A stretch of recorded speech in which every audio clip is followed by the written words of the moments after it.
Next lecture है जी। ये आपको बताया था कि ये आपने उस दिन बताया था कि मॉड्यूल होमोमॉर्फिज्म क्या होती है। ये होमोमॉर्फिज्म की दो कंडीशंस हैं, MH1 MH2 के फाई अगर प्लस में इकट्ठा अप्लाई हो रहा है तो वो अलग-अलग आप कर सकते हैं। इसी तरह एक एलिमेंट रिंग का ले लें, एक M का ले लें, दोनों की प्रोडक्ट के ऊपर फाई अगर अप्लाई हो रहा है तो R को आपने बाहर लिख देना जो रिंग का एलिमेंट है और फाई X के ऊपर अप्लाई हो जाएगा।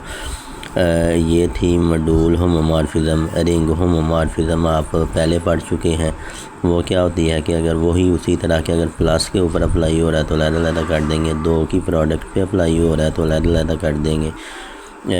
उसके बाद मॉड्यूल एंडोमॉर्फिज्म क्या होती है कि वो भी यही था कि अगर M के दो एलिमेंट के ऊपर अप्लाई हो रहा है तो वो अलग फाई हो जाएगा और अगर R और M पे अप्लाई हो रहा है तो R अलग कर देगा। Module homomorphism from module M to itself is called module homomorphism. देखें ये एंडोमॉर्फिज्म क्या है। एंडोमॉर्फिज्म में ये होता है कि ये होती मॉड्यूल होमोमॉर्फिज्म है, लेकिन मॉड्यूल होमोमॉर्फिज्म होती है फाई M से N, लेकिन अगर यहाँ भी हम M ही लिख दें तो फिर वो एंडोमॉर्फिज्म बन जाती है।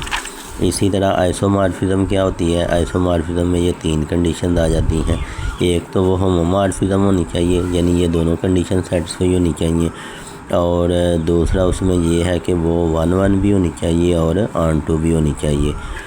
तो ये हम अब जैसे ये क्वेश्चन है कि let R be a ring and M be two R module, then the mapping phi M to N defined by phi of X is equal to 0 N, यानी फाई जो है वो किसी M के एलिमेंट पे apply होगा और आगे हमें N की आइडेंटिटी मिल जाएगी।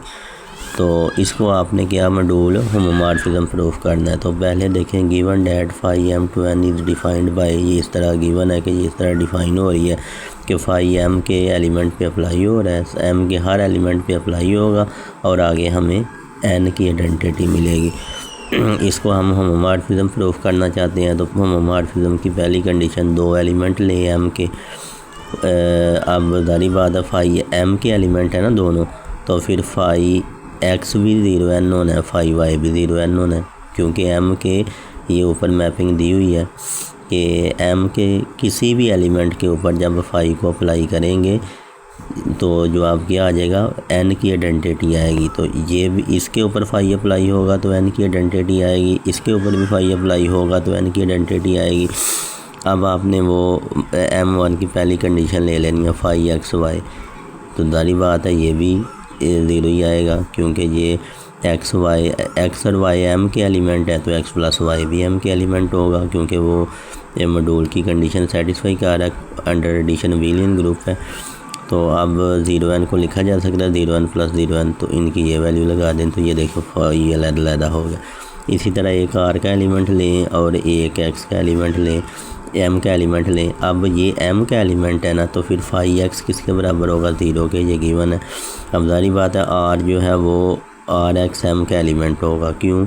क्योंकि जब ये भी मॉड्यूल की उधर कंडीशन पड़ी थी कि R के और M के एलिमेंट को मल्टीप्लाई करेंगे तो M का एलिमेंट ही आएगा, तो फिर जब फाई को XY के ऊपर अप्लाई करेंगे तो ये भी 0N आएगा। 0N को लिखा जा सकता है R इंटू 0N, R अलग कर दें तो इसकी जगह ये फाई X लिख दें, तो ये मॉड्यूल की दूसरी कंडीशन भी सेटिस्फाई होगी, तो ये होमोमॉर्फिज्म आ गई।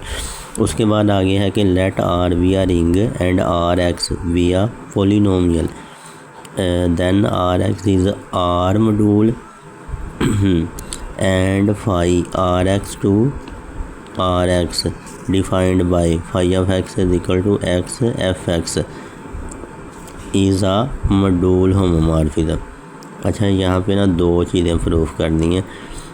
ये R of X ये इस तरह डिफाइन होता है, R of X is equal to F of X, जबकि F of X क्या है, ये पोलिनोमियल है। ये उसने दिया हुआ था ना कि R of X जो है ये पोलिनोमियल का सेट है, यानी R of X को आप इस तरह लिख सकते हैं।